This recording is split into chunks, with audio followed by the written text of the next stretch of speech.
You're listening to the Unreasonable Fridays Podcast Network. Go ahead, stand up, stand up, stand up. Stand up. Stand up. Stand up. Welcome to another episode of AddSpace. I'm your host, Aaron Ranfreeman, and with me, the actual host of the program, the CEO, CFO, lead developer, head designer, lead therapist, social media maven, travel czar, Elise Bacon. How are you? Hello, I'm here, kind of. My brain's kind of here, but I'm here. I'm physically present. Your brain's here. Your brain is spectacular, even while it's short circuiting. So thank you for your time. I feel like we don't say that enough. Short circuit day. I appreciate your presence, especially on days where you ain't got that fastball. We will make it work. We got you. Hell yeah, make it work. All right, and with me, also, the freest man on Unreasonable Radio, Justin Jones, sir. How are you? I am free. I am free. I am free. Free at last. Free at last. Thank God Almighty. We are free at last. That was amazing, Justin. Spoiler alert. We still aren't free. Oh no. I mean, we're Corporate like overlords they're putting up a valiant effort. Not gonna hold you. We're like 2/3 free. we're like a free. Three We're fifths. like We're 3/5 free. we're like free flavored LaCroix. We have like a hint of freedom in otherwise a can of seltzer water. Like we can taste it. Like if we like on a warm day, on a hot day, and you have a can of freedom flavored LaCroix, you're like, this does taste a little bit like freedom. It does. It's good. It's okay. Does that wait? Are we calling? Are we saying that LaCroix drinkers are actually fans of oppression? No. No. But oppression does taste like LaCroix. No. My joke was stolen from me. Listen to me, everyone. My joke was stolen from me by force. It's not my joke. It's like Superman shows up with the brainwashing. That is not Clark, goddammit. It's not him. Are you sure? I mean, because Is it a sad drink? Yes. Does it seem like there's a lot of imagination being used by the drinkers of LaCroix? Yes. But imagination is a good thing and a strong skill to develop. So if you can practice while having a beverage, then that's 2 wins right there. Am I right? I'm trying to figure out what imagination are we talking about here. It's, like when your kid hands you a stick drawing and they go, oh, this is a ninja under the sun drinking beer with a buffalo. And it's just squiggles. But you can see it if you squint and you turn it just right because you believe in your child. And that's you working your imagination alongside your child building theirs. Oh, okay. Yes. So LaCroix. Thank you for Yes, LaCroix is the child crayon drawing of beverages. Okay. Does that mean that some flavors are better than other flavors? LaCroix? That's a strong statement you made. You made a strong statement. The consistency of the brand is of value and deeply appreciated. To have a continuous string of 6 out of 10 drinks, several dozen flavors of 6 out of 10 that all come out 6 out of 10 is a skill and an achievement. And we here at Unreasonable Fridays deeply appreciate that. There's so many jokes that unfurl. This is the problem with making fun of LaCroix in particular, is that jokes just unfurl. It's like a ball of yarn. And you can always figure out a way to continue making fun of it. And I'm just gonna give us a hard stop right here. We do have a program. We have a program about things. But before we start, is there anything? Is Justin still here? I think he had a father moment. Yes, fatherhood. Well, I mean, this could be a moment to express that Destiny has fishing in it. I'm not coming back to Destiny, but I appreciate Destiny's effort to try and get me to come back. My favorite bit about Destiny players is they will always complain because they're conditioned to complain. Is now the complaint is that the types of fish you can catch, they don't differ per planet. So people, they should be different per planet. I'm not going to complain about Bungie's fishing meta as they've just debuted it now. I'm going to give them some grace, given as I have never performed. I have the most peaceful thing you can do in Destiny is something called the tire game on the moon, where you roll a tire downhill and hope to get it in a ditch. One of 3 ditches. Each ditch has a different point value. That is the most peaceful thing you can do in the game. Otherwise, you are riding your motorcycle, shooting at... What? I thought you could still kick ball or play volleyball. And you can kick the ball. You can kick the ball in the tower. But that's not like peaceful in the game world. That's just the social area has stuff you can physics objects you can roll around. True. Right. And when you're actually playing Destiny, there is no part of the game where you can do something really peaceful. So I'm like, all right. Now you're getting people around. We're in the fishing hole. And it's a joy. And I appreciate it because I appreciate all fishing games now off the strength of bacon and only bacon. Every game where I had blown off fishing games for years of my life. I was like, I don't need to fish. I'd fish it when I'm required. Now, every time I can fish, I fish. And it's just you. It is no combination of any reasons, any inspiration, but you. How's it? Fishing's important. I fish because because of you. Fishing is important. If I need to know if there's fishing. It fascinates me because it's like that is the biggest so my gaming habits, like if you were to ever wonder why my indie game addiction also came from you. I remember when we first met, you were like, have more fun while playing games. That was your platform. And me listening to you. It's still my platform. Right. And me listening to you took that to heart.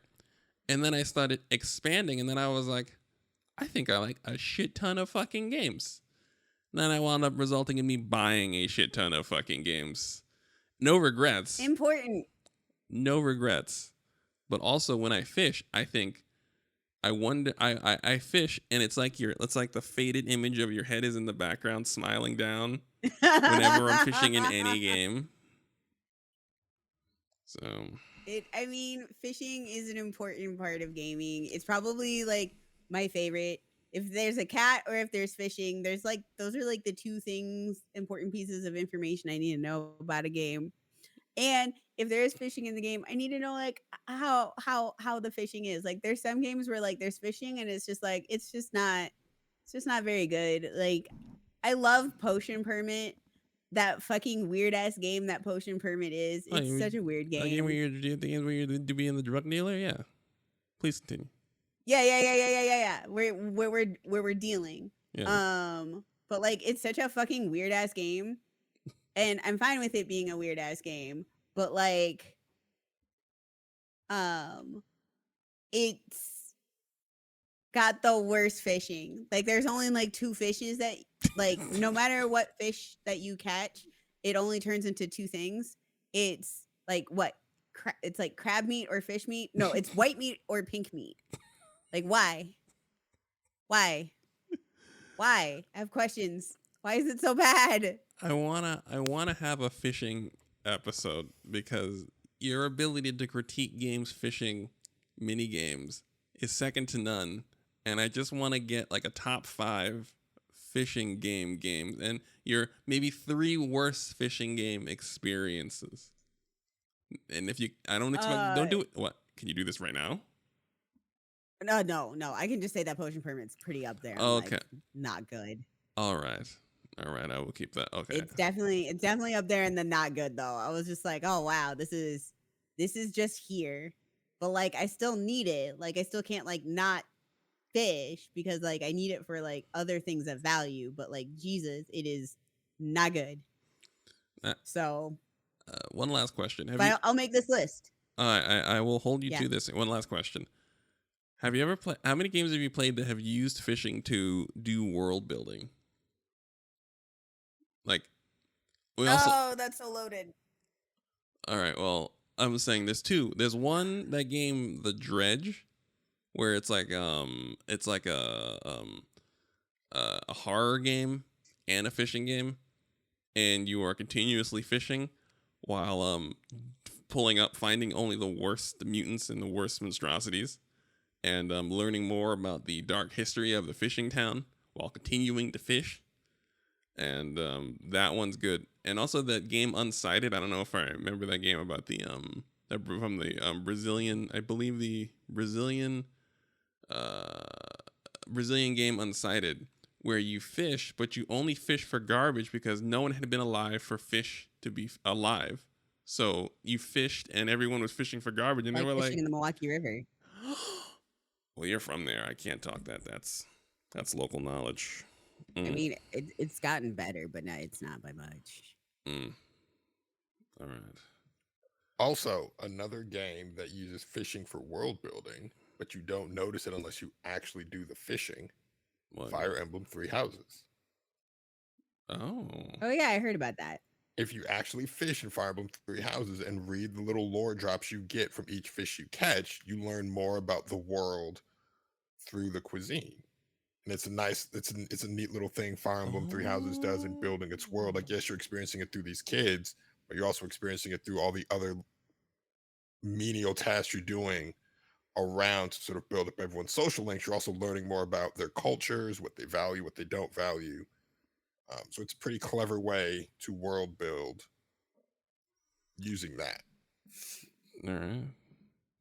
Well, since you're back and you have a hard stop, we will respect the time and let you. Well, where are we going? Where are we going first, Justin? Point us in a direction. What do we got? Oh, let's talk about these execs that can't get out of their own way. Yo, let's go. We're going in hard and fast. Let's do it. So, in our Discord, someone shared, I believe it was either Jeff or Bap, shared an article about Redfall's development and how a lot of people were excited for Redfall and how it just didn't deliver. And it turns out it didn't deliver because, shock, the people that don't make games tried to tell the people that make games what makes a good game. And they failed spectacularly and then proceeded to blame the people that make the games for doing exactly what they were told to do. Yeah. Printer. Yeah. A thing that never happens at any point in time, in any realm, in any world, anywhere. From my understanding, they were the idea was to take something like Prey, an immersive sim, but a commercial failure, air quotes, my fingers are doing the thing, and make it a multiplayer game that can be used to dredge up money via microtransactions. Yes. And the developers were like, it's not a thing you can do online, y'all. And they were like, make it happen. And yeah, and they kept telling them, hey, this is a bad idea. It's not going to be a thing. And yeah. What was it? Apparently, by the time the game came out, 70% of the staff had left of their own volition. Yep. So that's the other part. You keep, as a company, if you keep mistreating your staff, and not listening to your staff is mistreating them because they're offering you their ideas and their expertise, and you're telling them that you know better than them. They're going to say, okay, cool, I don't have to deal with this. I can work elsewhere. Yep. Also, apparently, what is it? ZeniMax, the overarching company that owned them, or still owns them, was paying everyone too little to replace people. They were not competitive, so they could not replace the people who were leaving. So there were less and less people to make something that was increasingly difficult, and apparently had the old Anthem classic poor communication from directors and team creative leads. So everything that it looked like a game. Have you tried Redfall? Has anyone here tried Redfall? I have not, just because nothing about it looked interesting to me. So Oh. I just said, I'm not going to touch this. Oh no, it's so I played it because one, I got Google Fiber in the neighborhood, so I'm like flexing. So I'm like, what can I download? And Oh, fair. right, so I'm like, I tried it. It is immediately a game that seemed like it failed on every level, and to read this report where it did in fact fail on every level is a shame. It. Sorry, I'm just taken aback because it's one of those. Most games aren't bad. We talk like games are bad. We're driven to such anxiety and neuroses because most games have best standard practices now, so most games are okay.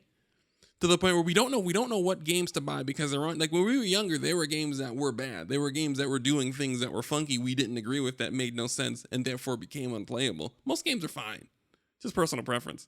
So a game that Right. is bad is a legitimate achievement, which is why I asked if anyone's played it, because Redfall is an achievement in being poor. It's an actual, honest to God, bad game. Graphics, control, world building, music cues, cinematics, everything. And it seemed like it took an entire collapse of the development infrastructure to do it. And apparently so. Everything. Poor communication from the team leads, strange directives from executives, mass exodus of the talent.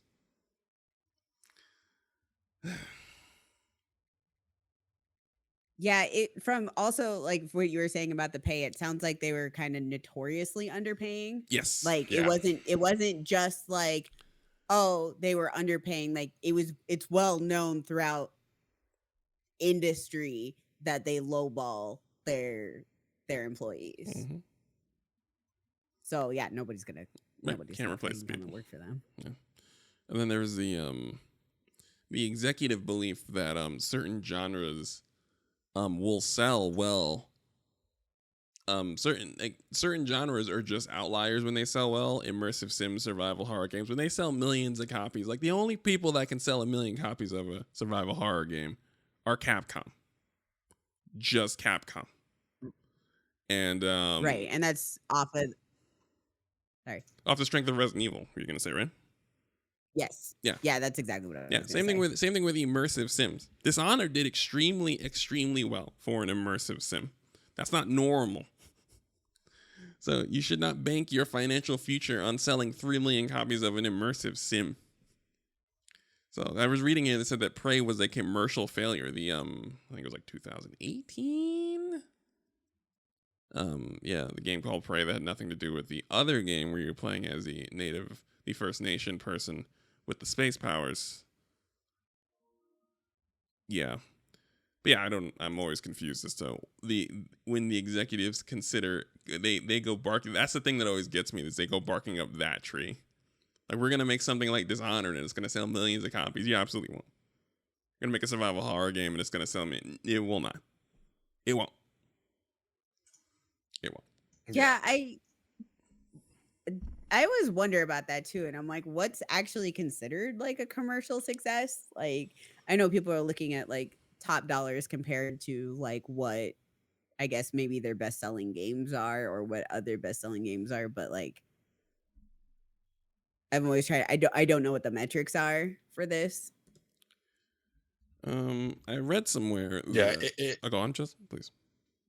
It seems like what these companies are trying to do is, instead of making games, they're making commercial products. And what I mean by that is, when you tell someone, I want a game like Dishonored, I want a game like Resident Evil, I want a game like Street Fighter, you're not making a game, you're making a commercial product trying to make money.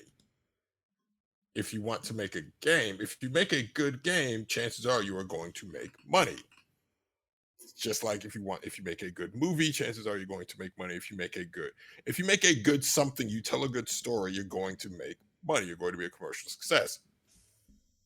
Spider-Man Into the Spider-Verse, a great example of that. That is a Spider-Man movie unlike any Spider-Man movie that has ever been made. They told a good story. They told a tried and true Spider-Man story with new characters, new pieces, and a corporation normally doesn't take that chance. You can tell by how Sony advertised Into the Spider-Verse. They didn't think it was going to be good. They just did it so they could say, hey, look, Black Spider-Man. And then it's like, oh, turns out this is one of the greatest movies ever made.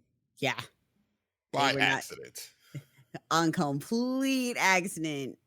Especially, I mean, and if you look at like the history of Spider-Man movies, like even animated, it's not good. And so they did that. And it's like, oh, cool. We have this thing that is successful. Now everyone's going to try to do that thing. Look at what DC is doing. Warner Brothers DC looked at what Sony and Marvel did with Spider-Man and Doctor Strange and said, that's what we need. And we're going to use Ezra Miller to do it. And good luck. Good luck.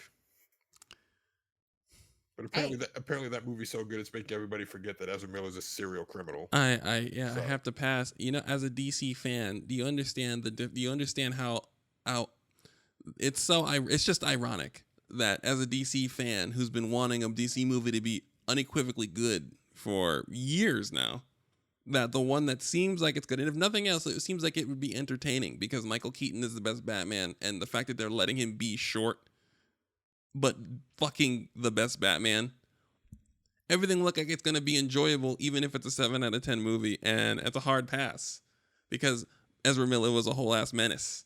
I remember at one point they were saying that he was just going up and down the coastline with guns in his car, with guns in their car, and they were kidnapping children. Right. Literally kidnapping children. They assaulted a woman on camera. Right. So they are. Ezra Miller is everything that people think John Morant is. Yes. Yo. Yes. Yes. But hey, again, Warner Brothers wants a product. They don't want to tell good stories. They want to make money. And I get it, corporations, capitalism, you're in this to make the money. If they would just realize if you tell good stories, you'll make the money.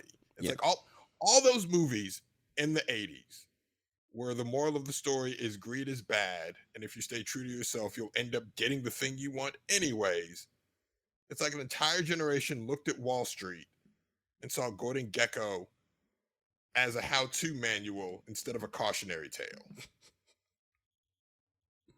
Like an entire generation looked at Psycho and said, yes, because I completely forget what Christian Bale's character's name is in Psycho. American Psycho. Oh, yes. American Psycho. I completely forget what his character's name is in American Psycho. They looked at Christian Bale and said, this is an aspirational character, not a warning label. Well, Oh my God, they did. He was Patrick Bateman. They took every wrong lesson from Patrick Bateman and Gordon Gekko and said, this is what we were going to model our ethos after. And now they're wondering why you have Redfall. Because if you had let that team tell the story they wanted to tell with a game like Redfall and just do what they wanted to do, it probably wouldn't have been the colossal failure that it ended up being. Yes. I would have played a single player immersive sim about 4 teenagers with superpowers freeing a town from vampire Amazon. I would have played that game. And that doesn't have to be a AAA game. It doesn't. Nope. Immersive sims are not AAA games because of the type of game they are. You don't expect to sell, so there's no reason to put the AAA money. Like usually the AAA machine isn't behind them because most people understand you're not going to sell a shit ton of copies of an immersive sim. You won't.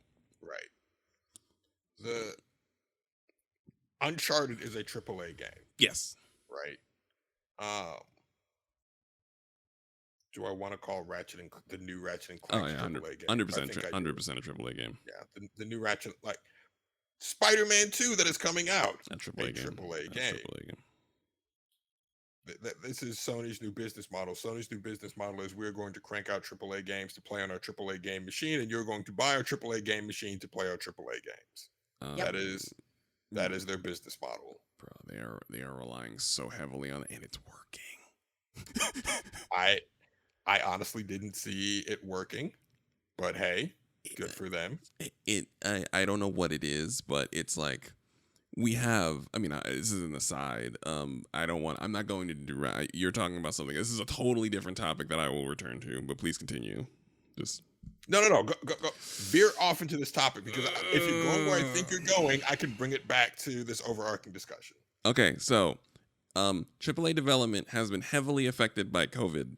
Pandemic has knocked the entire tower of AAA development over, except at Sony, because I don't know what they do. I don't know how they manage to keep getting these absolute pristine AAA games. But everyone else that makes AAA games is struggling, and we're so hung up on it that I feel like we're missing, like, this is the greatest run of like indie games and AA games in gaming history. Like, real talk, the greatest games of all time are like coming out for like $20 on Game Pass, $14, $25.99, and we're so hung up on AAA development stumbling because of the pandemic and general greed, really trying to get more for less to such an extreme that we're missing a lot of games. And it's like Sony is aggressively relying on that, and it's working. One thing I've noticed is I'm on Xbox, and I look every time they bring out a Game Pass game, it gets review bombed now. It gets 3 out of 5. It's always 3 out of 5 because there's a third of the reviews that are just screeching about indie games and wanting a AAA game and saying that some of these games are really, really some of these Game Pass games are absolutely fucking superb. And it seems as though we're now, like, I'm wondering whether we're so worked up that we're missing it. Like, the backbone of gaming has always been AA development and indie development, but like, we are in an incredible string of some of the best games we've ever seen, and none of them are AAA, and that's bothering the shit out of people, and they are reacting poorly. And it's funny to see Sony's plan kind of working. People just want AAA games. They just want to be told to play their 5 games a year. And all the other 35 ones that are $10 that are extremely good are diminishing value. And it's... Yeah, the Sony's business model of we're going to crank out these AAA games and sustain ourselves on these AAA games and this hype. Other companies are looking at that saying, I want to chase that Sony dollar. And like you said, they're missing this great run of indie games. You don't have to glut yourself on AAA dollar. You can sustain yourself by publishing these indie games that are looking for a publisher. Yep. You can do that. You don't, to bring this to another corporate greed discussion, you don't have to build your own Netflix. You are going to bankrupt yourself if you build your own Netflix. Netflix exists for a reason. It has the infrastructure in place. In the long run, you are going to make more money if you license out your material to a Netflix to publish. Let them handle distribution. You just create the content and they cut you a check for effectively hosting your stuff. That's where the long money is. Building your own streaming platform and sustaining it is way more expensive, and there is no way you can keep up the cost of doing that. Literally. Sorry, continue. No, like, even if you're a Disney who has been successful so far, even they're starting to realize the cost of creating all of this content to keep people on our streaming platform is not worth the profit we are making from the streaming platform. I was about to say Disney specifically could do it if they go for the long haul, but right now they're pulling stuff off. They think that they're pulling stuff off specifically because of the writer strikes to keep from paying residuals. That's part of it. They were going to pull that stuff anyways, because this is not a sustainable business model. Mm-hmm. Again, even if you do everything right the way Disney has done, it's very expensive. Like, you have to be in it. The only way it's going to be profitable is if you're ready to lose money for an extended period of time before it becomes a profitable service, which is what Netflix did. We are in the spot where, and Netflix isn't. To be clear, Netflix is still struggling with profitability. Every streaming service is doing it right. We are in also a kind of a golden age of just regular TV shows to watch. Every streaming platform you can put on has something entertaining to watch, with the possible argument that Tubi, if you don't like crappy movies, but it has the best crappy movies you could possibly watch. Tubi is amazing. Right. Tubi is amazing. Right. That's what I mean. So even the crappy streaming movie network streaming thing has the best streaming crappy movies to stream. That's where we're at. And if no one can make any money, and still nobody can make any money off this shit. Still. HBO put out 3 great shows on Max. Winning Time, We Run This City, and Succession. Oh, We Run This City. Thank you for reminding me. I'm going to write that down. Go on, please. Oh, we run this. So I've talked about it briefly on here. I'll talk about it again because I love We Run This City. It is one of the greatest shows I've ever seen. It is the true story of the Gun Trace Task Force in Baltimore, Maryland, and how they effectively ran a protection racket in Baltimore against the citizens of Baltimore and the Baltimore drug trade.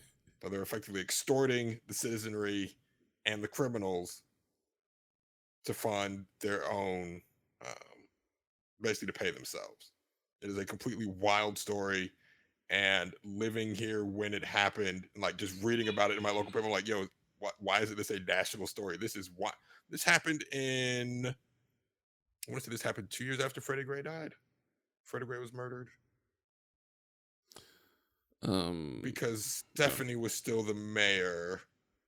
So it had to be a year or two. It had to be within 2 years because Mosby was still Attorney General. Stephanie Rollins Blake was still the mayor. But yeah, so it was during one of those many national reckonings on police violence that we tend to have, right? And I'm like, this is a story of like embedded police corruption where the feds actually got involved and arrested a lot of people and sent a lot of people to jail. And like, no one nationally, it didn't even register. Like the city that murdered Freddie Gray, that had those riots, had this happen, nobody cared. Well, I don't want to say nobody cared because like people cared, obviously. There was a book written about it. It was a #1 bestseller. David Simon turned it into a show. The name David Simon rings a bell. He did The Wire. And if this sounds like The Wire, you can call this the spiritual successor to The Wire if you want. I'm not going to because The Wire, while based in reality and like the reality of American institutionalism and how American institutions are crumbling and failing and how they fail the citizenry at every level, We Run the City is a tale about a specific incident of institutional failure. So that's why you can compare the two because the lesson is the same in both, but one is like an actual true story with real people, and the other one is just like Jay Landsman is a real person from The Wire. I think one of the reporters from The Sun is a real person, not Scott or Gus, but one of the other minor characters is a real person. But yeah, no, We Run the City. It's a great show. So you're like, you have all this great television being made, but because it's locked behind a streaming service, people can't get to it. Yep. Me, I'm people. I want to see it. Yeah. And again, it was Warner Brothers chasing that Disney dollar when the smart play for them would have been to partner. The smart play for them, the smart play for Paramount and Viacom specifically would have been to partner with Netflix and say, hey, we will crank out this stuff if you host it and cut us a check for it. Netflix would have jumped at that because, hey, that's less money that we have to spend on actually making the stuff. And these corporations like Viacom and Warner Brothers should have jumped at it because, hey, that's less money that we have to spend hosting it. Yeah. Cut your cost, you achieve the same objective, and you make more money in the long run. The play was right there for you to make, but you got greedy. Yeah. Warner Brothers got so greedy that they effectively killed Warner Brothers Studios. Yeah, they did. Yeah. Like they got so greedy that they effectively killed Warner Brothers Studios. But hey, at least you put out the Snyder Cut. A movie that nobody wanted. Except for like hardcore Snyder fans. The worst thing is I appreciated that movie, but I can't talk about it because I don't want to attract an actual Zack. I'm not a Zack Snyder fan. He's a moron. But I will always respect when someone has a singular vision with no feedback, no editor, no one else is in the writer's room, just one person just writing on the walls in blood and just going. That's a Snyder Cut. it is a fascinating artistic journey. Just one singular man's artistic journey. Just one guy. Amazing. Yeah. I respect it. I finally, after years, sat down and watched the Snyder Cut. I still didn't like it. It's but not good. I understand now why people like it, because it is cohesive. Right. The Justice League movie that Warner Brothers put out, again, because of corporate greed, that's the theme of today. The theme of today is corporate greed. Because of corporate greed, Warner Brothers, instead of giving Zack Snyder the time to mourn a tragedy and say, hey, we can put this movie on hold. I know we've done some stuff. Let's, instead of trying to rush this out the door, let's take a break, reassess, and come back later. The greed kicked in and said, we got to do this now. Yes.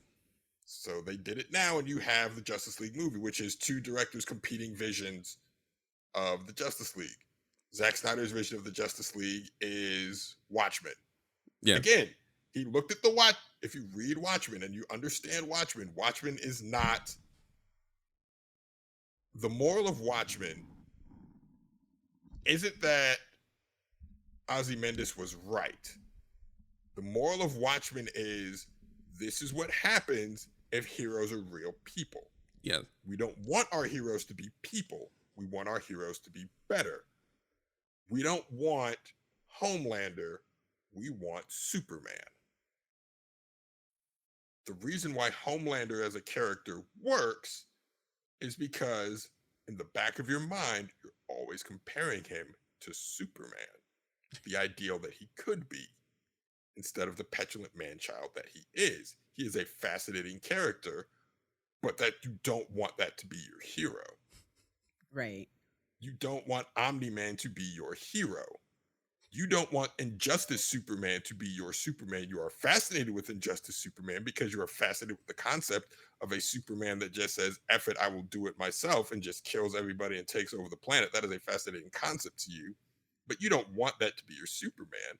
You want the Superman that, as he is dying of radiation poisoning, sees a teenage girl about to throw herself off a skyscraper and sits with her until she's ready to come down herself. That's the Superman you want. Yeah.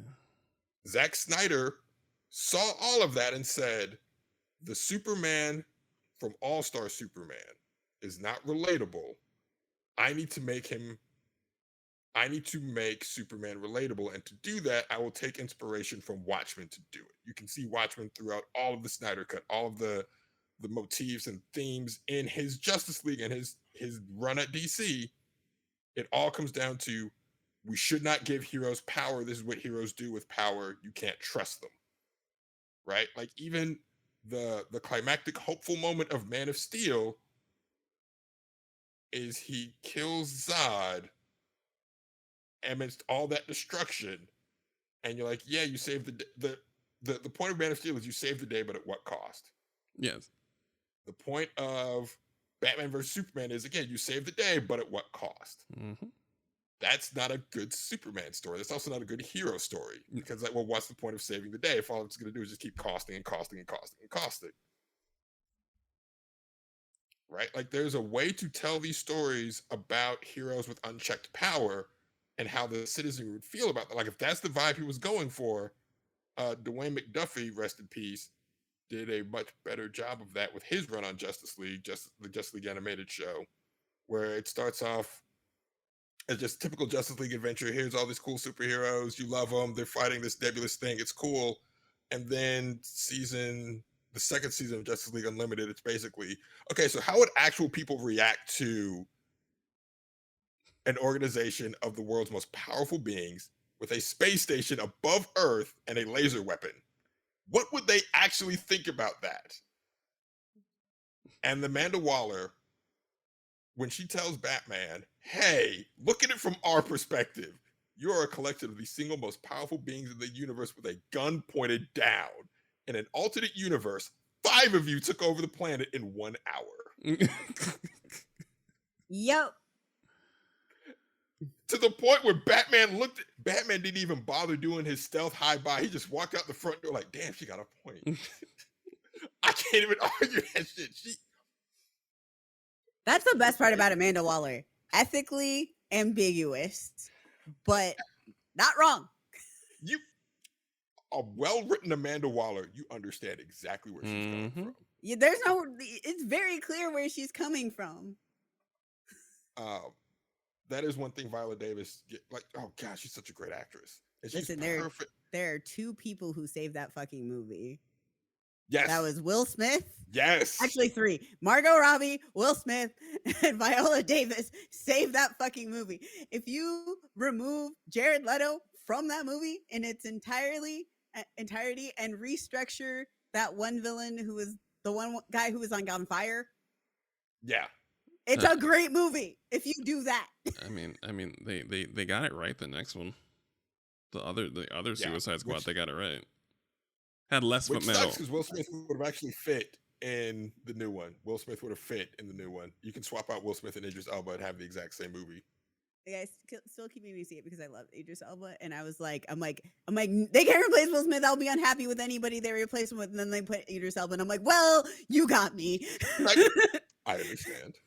And like I'm not a fan of skinny Amanda Waller, but I saw Viola Davis. I was like, okay, I'm listening. Yeah, I'm a fan of Viola Davis, Amanda Waller, and however Viola Davis shows up dressed like Amanda Waller. Yes. Like whatever she does, she doesn't need the costume. She can show up. However she pulls up is how we're doing the character. It's how she's doing it.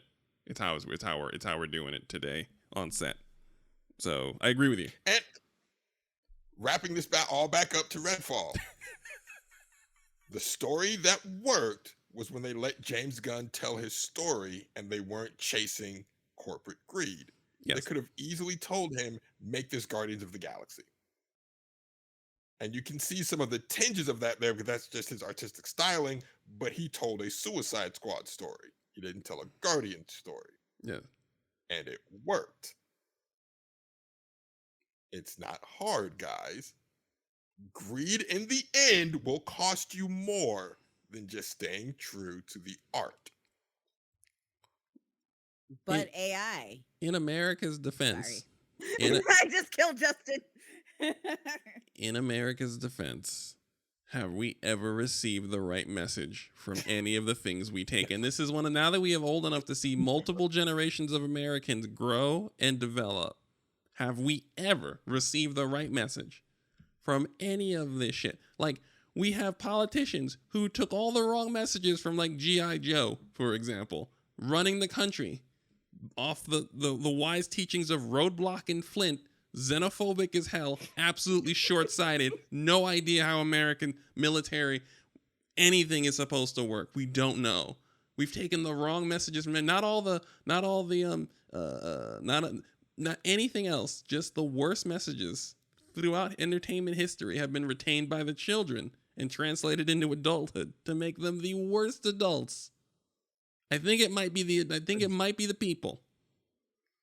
They might be fucked. A generation looked at Rambo, and instead of looking at Rambo as a tale of the horrors of war and what the horrors of war can do to one man, they said, my God, look how manly he is. The first Rambo movie, he was unhomed, mentally unstable, living in the forest. People died trying to get him out. That's not a tale of triumph. And the second one, he was just shooting people. I was like, how did we get the second one out of this cautionary tale that even Stallone is like, it's about the horrors of war? And then they gave him a lot of money to make it not about the horrors of war. And he said, sure, because he's a young man who wanted money.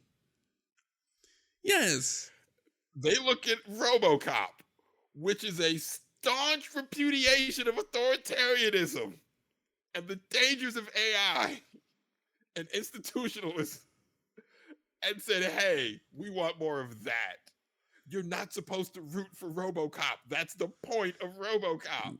That is literally the entire point. That is the problem. I am so confused when people are like rooting for RoboCop, and I'm like, excuse me, he's actively dude, bad guy. Dude, by the way, this was the major problem. Did you guys see the remake they did about maybe 6-7 years? I don't know. Time is a wibbly wobbly little ball. Yes. But did you see it, right? But did you see that they were trying to struggle with the fact they were trying to turn him, make him a little bit self-aware while he was terrible? I was like, they should have just made him be a heel the whole movie. That's it. That's RoboCop. He should be a heel and be slightly aware that he has not as much control over his body as they told him he did, because he's a fucking cop. He's a he's a fucking tool of the establishment. He's the spear. He's the tip of the spear now. But they didn't pull the trigger. They didn't pull the trigger on it like they should have. Go on. The 80s are littered with movies warning about the future, and the generation that grew up on those movies, instead of seeing the warning label, saw a how-to manual. Yeah. They're like, this is really cool. Why don't we do this? Yeah. Again, Watchmen, a comic that came out in the 80s, if I'm not mistaken. Yeah. That is a warning label. Yeah. And now we have Injustice. Who wrote? Okay, but I need you to understand that people think Rorschach is a hero. Right. Like people genuinely think Rorschach is a good character. I don't understand how you can read or watch. Well, no, if you watch it, I get how you think he's a good person, because Zack Snyder thinks he's a good person. So like I watched Watchmen before I read the comic. Yeah. Oh yeah. It's a trip, isn't it? I watched the movie and I was like, okay, Rorschach is like the canary in the coal mine, because that's how Zack Snyder shows what Rorschach is. He shows Rorschach as the canary in the coal mine. Then I read the comic. He was not that in the comic. And there's like there's like three different major differences between the graphic novel and the movie. Otherwise, it's like a pretty much frame for frame, right? Which is wild. So like, because that's what Zack Snyder does. 300 is a frame for frame remake of the comic. Watchmen is a frame for frame remake of the book. Like right down. I was just like, the music is also like the music is pulled directly from the book, because they put the lyrics to the songs in the book. Like the music wasn't a creative choice by Zack Snyder. No. It was in the comic. No. So the three things was the portrayal of the comedian. Like, he's still a terrible person, but how people remember the comedian is different from how people remember the comedian in the comic. Yes. Like, people because like it shows like him as like a terrible person, but like it doesn't, and it shows like, you know, he like was very selfish and like he raped the person's mother, but like it doesn't show how much of a fucking terrible person he is. Like, the comedian is awful. Like, people should not be reminiscing. Like, there are people like legit reminiscing and then treating homegirl, I cannot remember her name, like she's out of her fucking mind for thinking he's like the worst person in the world. Because Zack Snyder thinks that she's out of her mind for thinking he's the worst. Right. I'm just like, he literally raped her mother. In public. And then so it's the portrayal of Rorschach, the comedian, and then the ending. I actually don't hate how he changed the ending, to be honest. Because the ending in the comic is weird. Yeah, it is squid monster. It is the Instead worst. Instead of nuking New York, it's a squid monster. Yeah. Yeah, it like, is the worst. Everything in the graphic novel makes absolute complete sense until you get to interdimensional squid monster. Yeah. I was like, your Lovecraft is showing. I need it to not. Like, it's like this very serious, heavy commentary, and then Lovecraft. It's also worth noting. So I didn't hate what Zack Snyder did with the ending. I'm like, okay, it's still weird, but I get what you did here. It's also worth noting, Alan Moore, the writer of Watchmen, hates every adaptation of his work with two exceptions. The first exception is because he wrote What Do You Get the Man Who Has, or For the Man Who Has Everything. It's a story about Superman's birthday. And Dwayne McDuffie did a retelling of that for the Justice League cartoon, and Alan Moore came out publicly and said, "This is the first adaptation of my work that I actually like."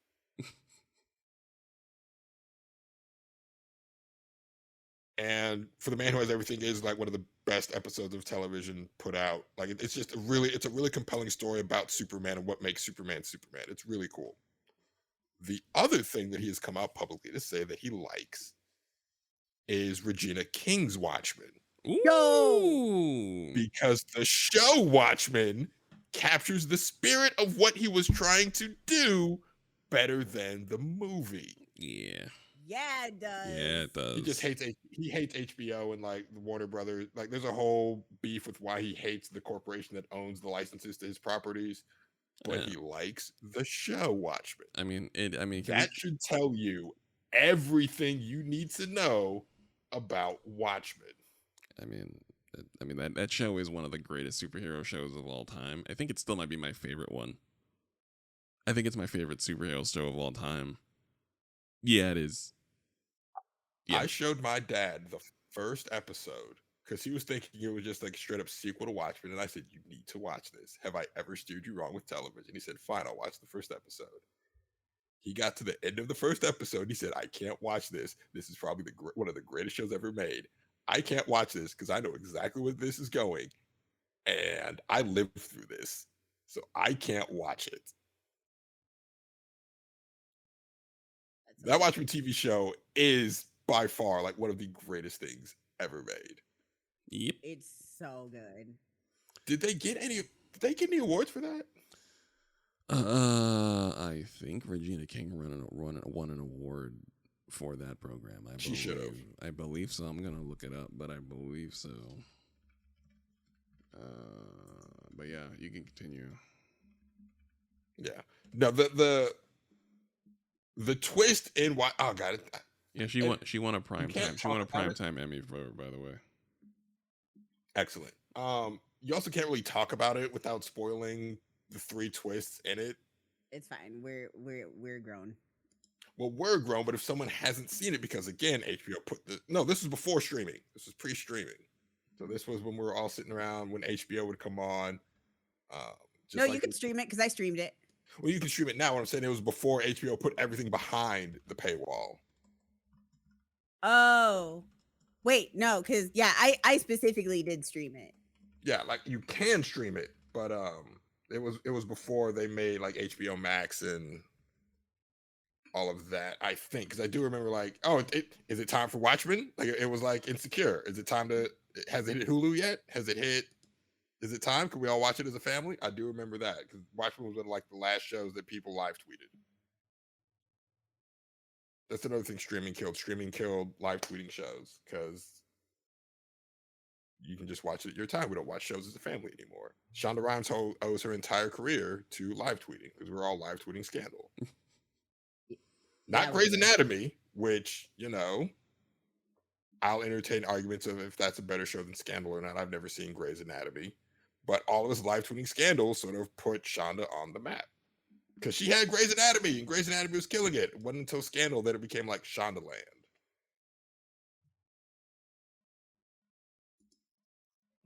So, mini Scandal rant. Scandal was better as a show when Olivia was the villain. There's a stretch in season 2 where she's doing all this morally ambiguous shit, and the implication is she is doing these things like rigging elections and silencing political enemies because she believes that she's doing what's best for the country. And I'm like, oh, this is incredibly dark and an interesting character study on what it takes to keep a republic together. I'm interested to see where this narrative thread goes.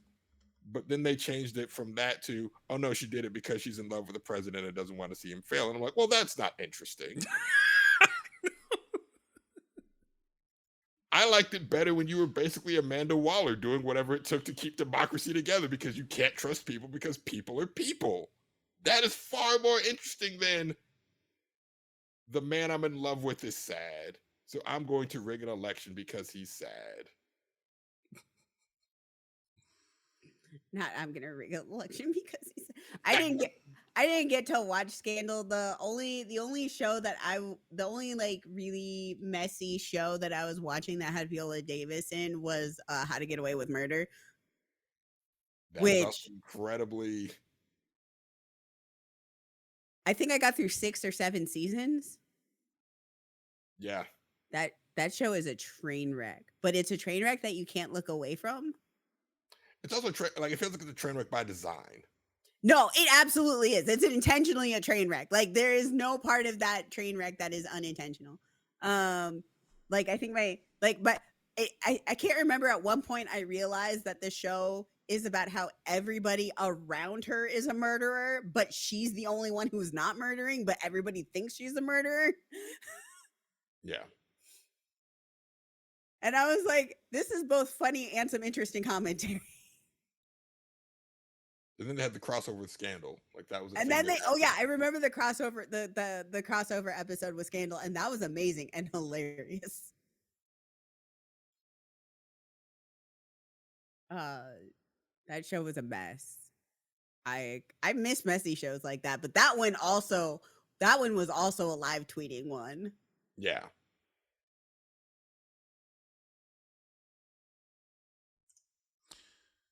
And corporate greed took it all away from us. Corporate greed took it all away. I wish I had a nice, neat segue from corporate greed to Blizzard. I mean, you just did. Yeah, you're right. Corporate greed, and you can pause, and then you can say Blizzard, and we'll all get it. Perfectly done, nicely done, very smooth. Yeah, nice segue. That was immaculate. Right. Yeah, So what? Now what is it? Blizzard's former CEO is talking and doing the whole. Yeah, it was just so bad. I didn't know it had gotten that bad. It's like, oh yeah, really? Yes. Even though like he's like listed in some of it and was there for some of it, like there's records of him being there and like doing stuff. Oh yeah, and as we actually so roll it backwards a little bit. In the thing that we all know, whenever Blizzard is in hot water or is about to do hot water, or something's about to hit the press, they do something to try and make themselves look good. Now at this point, it's been 7 years and it just doesn't look good. And we all know, we know their MMO. Like if you have an MO, like the thing you're doing no longer works. Because we can easily see. And this isn't like conspiracy level deflecting. This is just what they do. Like they do this. So for Pride Month, they decided to announce 2 of their characters are gay.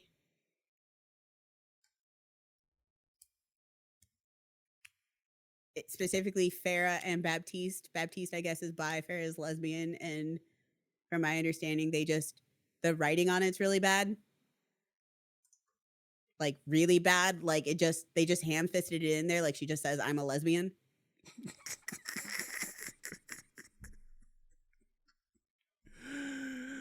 Oh my god! Like there's not like any great thing about it. Like and so of course they also had to do this with 2 of the most controversial characters that they had. Whereas like one, we're gonna put like Baptiste on Talon, and then in response to Baptiste being on Talon, because why would a Haitian be Haitian revolutionary?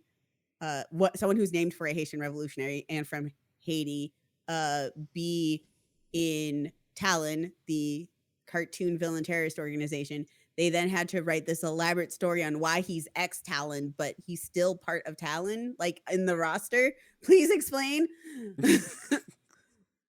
Please, questions. And then Farah, who, they had just given her the Thunderbird skin because reasons. Why not? Was a cool, and then was a cool looking skin. Ignorant as hell, but it's a great looking skin that was actually done with permission from the tribe, etc. But it was just like the artwork was like designed in, from what I understand, like with cooperation of the tribe that it's representing. But they threw it on a non-indigenous character just because, and had to like go back and retcon it so that, you know, she's actually part indigenous. She's half Canadian indigenous and half Egyptian, but serving in the Egyptian military. Yes, let's make it make sense. So yes, we not definitely understand that it's from, you know, the two very controversial characters. So that was funny, but it turns out that the sexual harassment and all the issues at Blizzard that they have been going are at an all-time high, record highs. It's gotten worse. Nikola Jokic numbers. For the people who don't understand what that means, They're putting up a record number of harassment cases. It's, I mean, like you said, you know what was coming. They announced someone was gay, so it was like, okay, what's going on at Blizzard now? Who we all mistreating? Who's coming out with the lawsuit? I believe the report said there were 29 documented incidents of harassment after the CEO said we had no systemic issues of harassment and abuse. And you know what? I actually believe him. I do not believe that there is a systemic issue of harassment and abuse, because the issue isn't systemic. The issue is, I don't want to say this.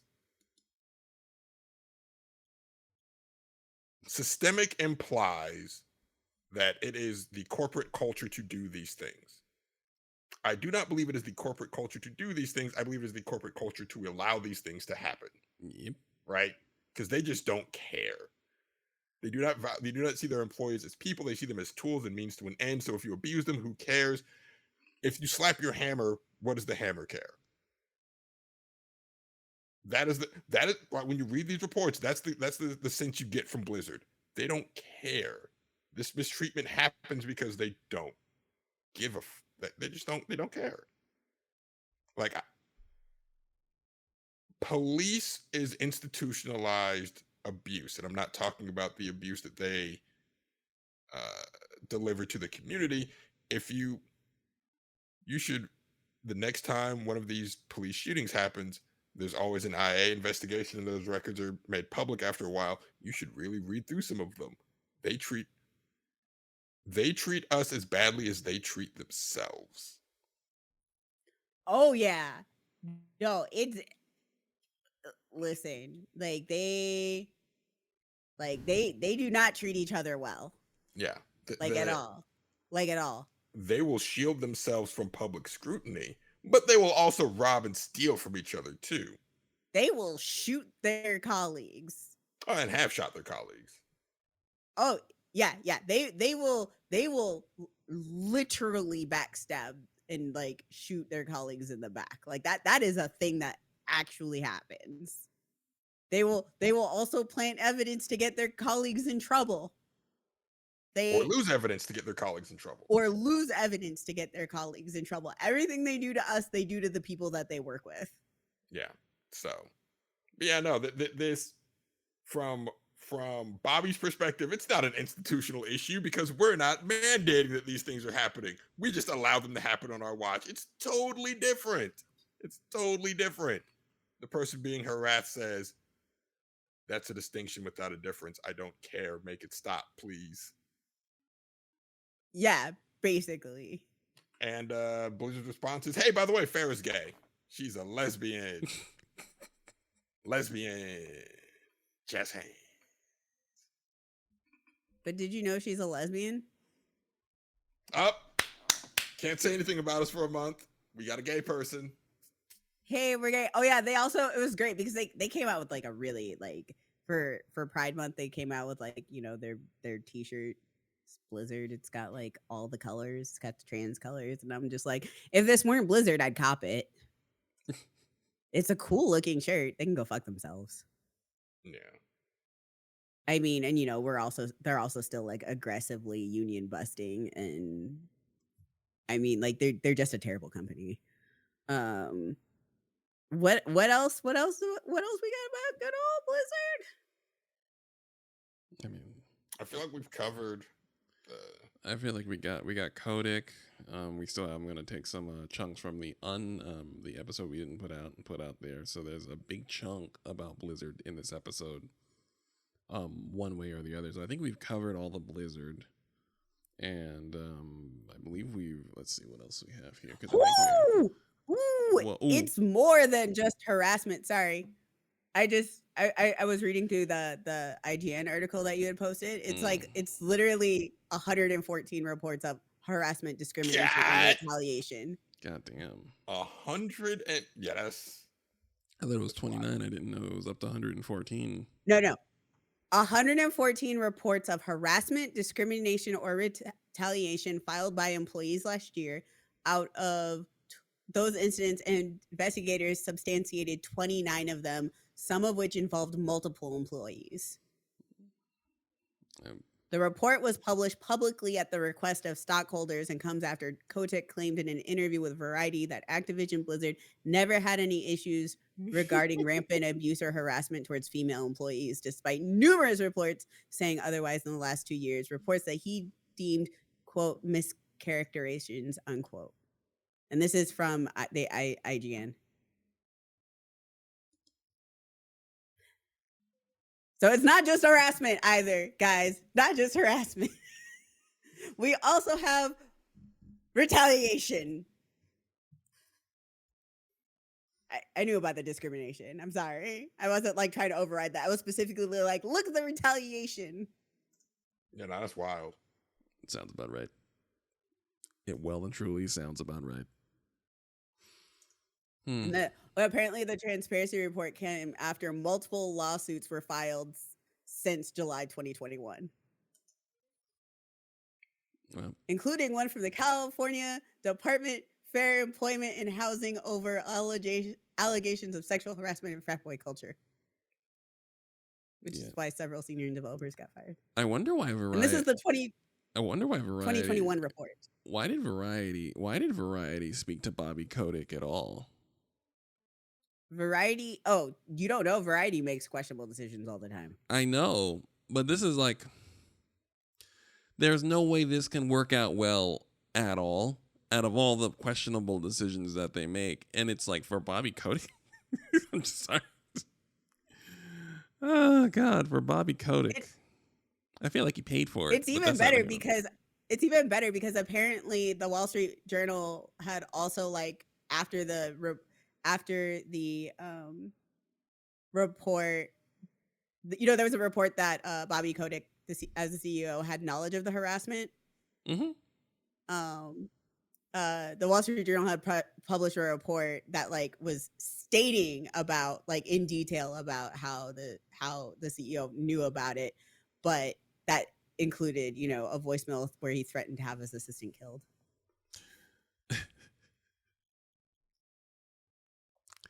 Yep. I'm sure everybody believes Bobby Kotick at this point. Right. That's why I like, the sit down interview was a bold choice. Good on Variety.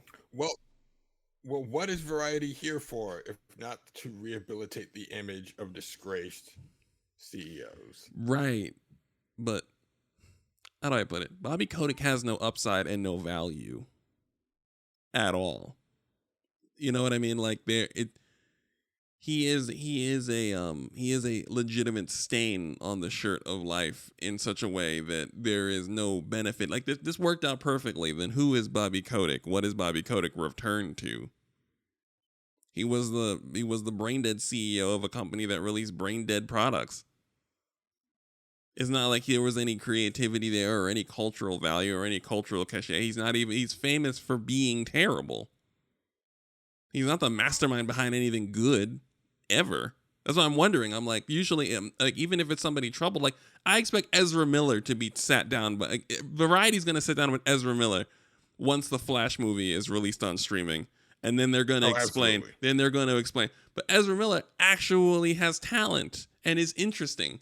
I mean, a fucking menace, a legitimate Mad Max style menace, but interesting enough for Variety to be like, let's dig them up and see what we can do. Fascinating choice for Bobby Kotick. Fascinating. Just But yeah, I'm always taken aback by that. But yes, 114 reports or lawsuits. Bacon? 119 allegations, and the investigator substantiated 29 of them. Okay. And those aren't independent investigators, by the way. You said those aren't? Don't read the comments. Don't read the comments in IGM, by the way. Oh, I love reading those comments. Those are great. This is how I truly I think we got to where we are by not reading enough comments and not realizing how many people had not comprehended the valuable lessons of our childhood art and stories and movies, comics. Did not retain this information. You can see it in the commenters. Not retaining important information. I mean, we're seeing it now. We had during the pandemic, we had the big uprising, black people stating their case, explaining what's wrong. The eyes of the nation are upon us. And look where we are now. You know, America has tripled down on its racism actively.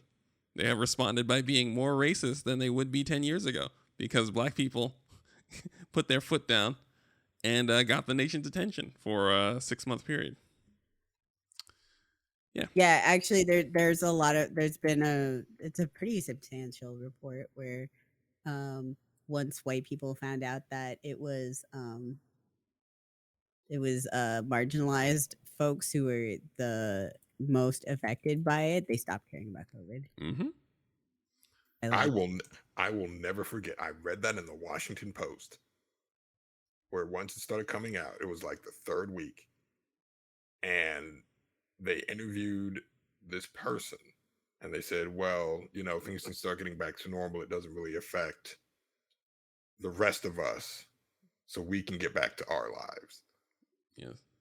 It was wild to watch this happen and no one admit why it was happening. Yep. So, you know, yeah, Americans do not, well, white ones don't retain the important messages from the things they are told. We would say that generationally they don't listen.